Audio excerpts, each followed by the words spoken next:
A very good day to all of you. The morphology of lexical verbs is what we are going to do today. This topic can be considered under two heads, as you know, regular verbs and irregular verbs. So we've already done the five verb forms, that is the base form, VS form, and VING form, the past form, ED form, which we called VED1 in the last lecture. Then the participle form, which is VED2. So these are the five forms which we have for regular and irregular verbs. There is a distinction between regular and irregular verbs. That is, which is based on the extent to which the past tense and the past participle are predictable from the base form. So all the five forms are predictable for regular verbs from the base form, but this cannot be said for the irregular verbs. For the irregular verbs, it is only the S form and the ing form which are predictable from the base form, and so also goes for the modal auxiliaries, which does not have the S form for the third person modal auxiliaries, as we call, which were the defective verbs because they do not have the forms that other regular verbs have. So they are the defective verbs. But however, the S form and the ing form are predictable for both the verbs. Now the S form for the regular verbs, they have three spoken realizations. As you can see on this page, the first that example that is there before you is push, pushing, and sleep, sleeping. The one verb is a regular verb on the left side, push, and the other verb on the right side is an irregular verb. So ing is common to both. Both the verb of them can be predicted on the basis of the from the base form. Then, as we move to the S form, the first example, as you can see there, words ending in voiced or voiceless sibilants. That is, sibilants are sounds for which, when we produce those sounds, a hissing sound, a sir sound, sure sound is produced. Is what the listener hears these sounds. So these are the sibilants. In all, we have six sibilants. So we have six words over here. As you can see, passes, pass, passes. The S, although it is the plural form S form, but the pronunciation is, pass, passes. So this is our first sibilant. The second one is buzz, buzzes. The third one, catch, catches. Budge, budges. Push, pushes. Camouflage, camouflages. So these are the six sibilant sounds that we have, and the words ending in sibilant sounds. The spoken realization of the S form is. Uh, Out of these six sibilant sounds, four are fricatives and the two are affricates. The second variant, the second spoken realization of the S form is z, as you can see from these examples. For the bases ending in voice sounds other than sibilants, voice sounds are those sounds. That is, when we produce the voice sounds are produced, there is a vibration of vocal cords. So these sounds are voice sounds.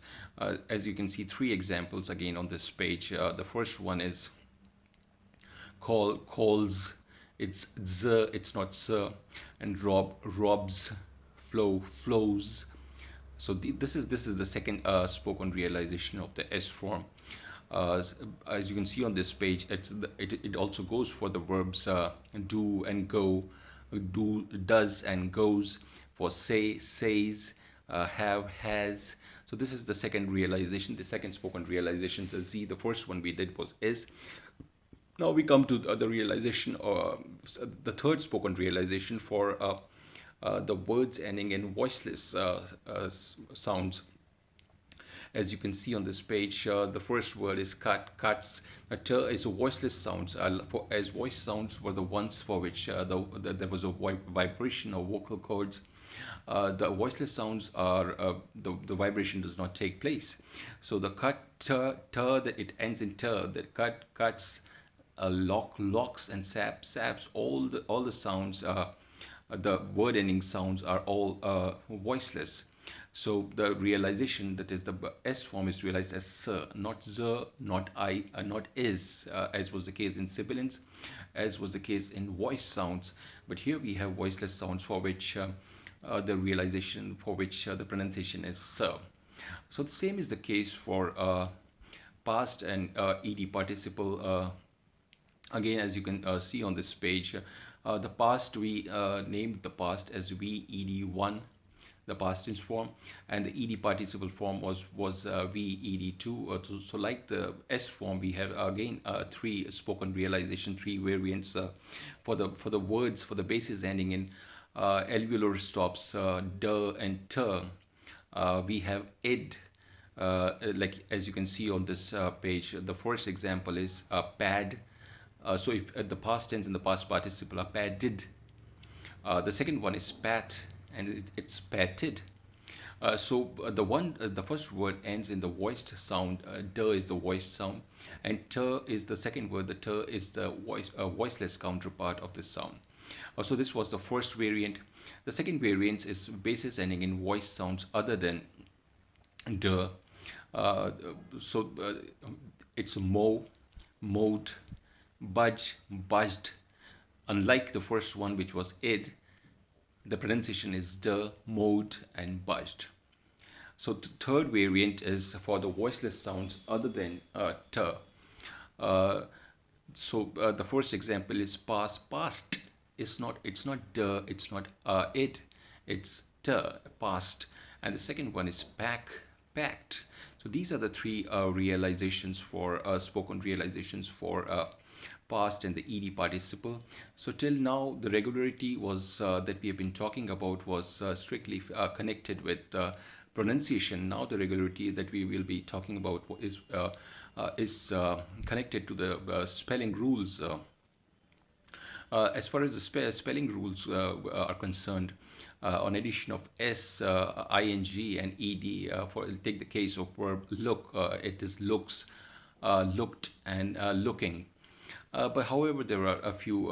There are four exceptions to this general rule. The first is the doubling of consonants. The second is treatment of y, and the third is deletion of e, and the fourth one is the addition of e. Now again, as you see on this page, the doubling of consonants takes place for those words that for those words which have a preceding vowel is stressed and it is spelled with a single letter. Take the case of bar, barring, barred. So these changes takes place on addition of ed and ing. So the first example was bar, barring, and barred. Second example of one vowel you can take, although it's not there on your page, but you can take beg, begged, and begging. There is doubling of consonants. There is just one vowel. Now we'll be talking about those words which have two vowels, as you can see again on this page. Permit. It is the second vowel that is stressed. Remember, the rule is the inflection, the preceding vowel to the inflection, which should be stressed and which should be spelled with a single letter. So generally in verbs, it is always it is the second vowel. It is the second vowel that is stressed. But this is not a fixed rule. There are always exceptions. So there are other words like prefer, occur. There are also two. There are two vowels, and the doubling of consonants takes place. So for permit, permitting, permitted. So there are other words. If the vowel is not stressed, the doubling does not take place. The preceding vowel, the vowel before the inflection of ing and ed, if it is not stressed, then the doubling of consonants does not take place. We again have examples like enter. So it's entering and entered. The stress is on the first syllable, not the second one. This is an exception to the general rule of the verbs that it is the second syllable that is stressed. So in this case, it is the first one that is stressed. Another example that you can take is visit, visiting, and visited. There is no doubling of consonants. As you can, the other example, as you can see on this page, is dread, dreading, and dreaded. Now, this example, doubling of consonant does not take place because our rule was that the vowel should be spelled with a single letter. Now here you can see that the vowel is spelled with two letters. Dread. The vowel sound is one, of course, but the letters are E and A. Dread. So we do not have doubling of consonants. It's dreading and dreaded. Talking about exceptions, there's no fixed rule. The exceptions are bases ending in certain consonants are doubled after those vowels also which are not stressed. The two examples are of the verbs are humbug, humbugging, and humbugged. So the stress is on the first syllable, first vowel. The stress is not on the second one. So this violates the rule that the preceding vowel should be stressed. It is the first vowel that is stressed and not the second one. Still, there is a doubling of consonants. The other example is traffic. So traffic, and here there is a change. The doubling of consonants is not like, it's not double C, it is a CK. So as you know probably that the K sound can be realized by C as well as K. C like catch, cat, K like kite, kitchen. So both of them can be used for K sound. So here it is C and K. Unlike the above one where it is the similar letter which gets doubled, it is the G which gets doubled. Now we'll be talking about two varieties, that is the British variety and American variety, where doubling of consonant takes place in one variety, that is the British variety, and the doubling of consonant does not take place in the American variety. Have a look on this page. Have a look at this page again. At the bottom, there are examples. Signal, signaling, signal. This is the British variety, where the doubling, the L is doubled. Doubling takes place. It does not take place in the American variety. The same goes for the word travel. There is L is double L, travel for traveling and for traveled. This is not the case in American variety.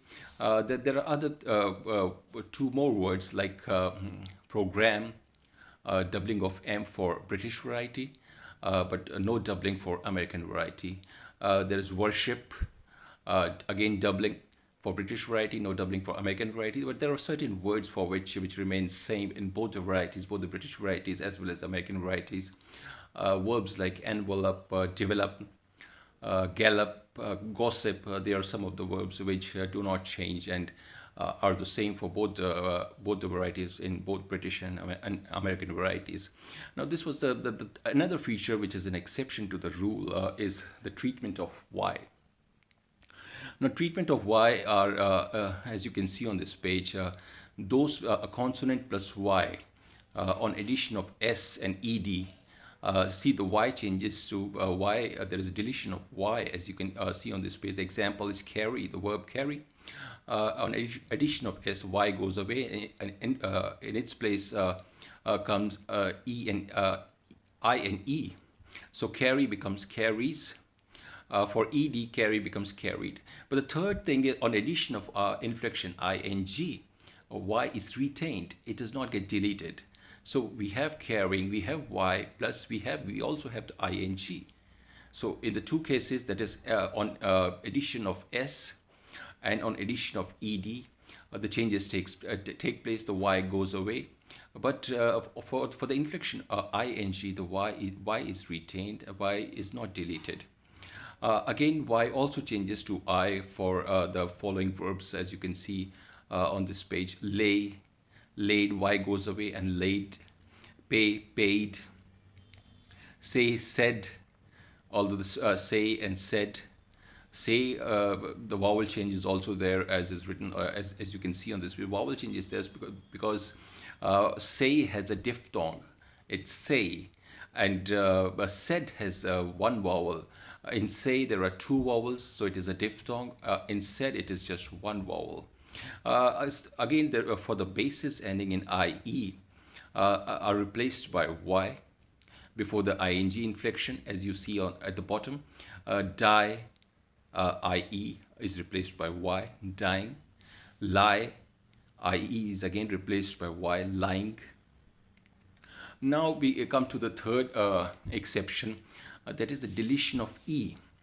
There are certain words, there are words in English which end in E, but they are not pronounced, they are mute. As you can see on this page, for example, shave. We have another example, create.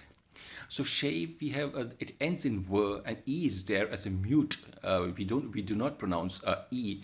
So on addition of ing and ed, this e gets deleted. So the word is for addition of ing. The word is shaving. It is shaved. So this again for create, it is created and it is creating. E goes away for both the cases because e is silent. It's not there while pronouncing the word, so it's mute. But however, there are again exceptions. The verbs ending in double e, verbs ending in ye, and verbs ending in oe, for which the e is not deleted as far as ing is concerned. But of course, if ed is added to it, one e gets deleted. Examples are given here on this page. Double E is agree. For agreeing, we have both the e's. But agreed, we have just two e. So by the yardstick, it should be three if the ed should be added, but one e goes away. So one e goes away, as I told you, for when the inflection ed is added, but not for ing. So same is there for second one, die, dye. ing is there, dying. Dyed, one e goes away.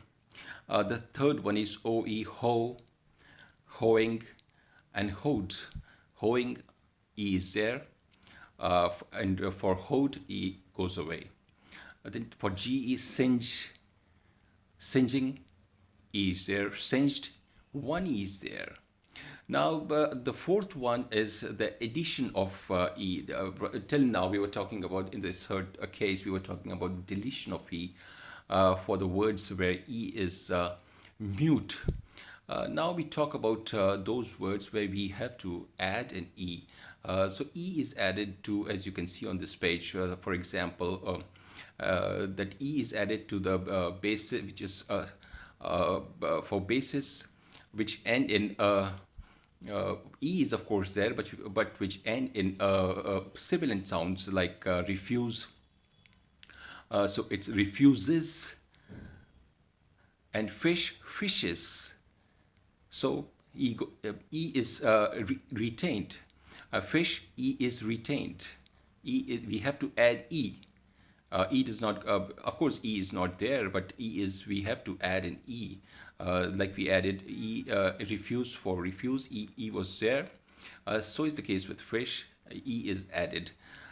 Then e is also added for some irregular verbs like do and go. We already did this earlier in this lecture.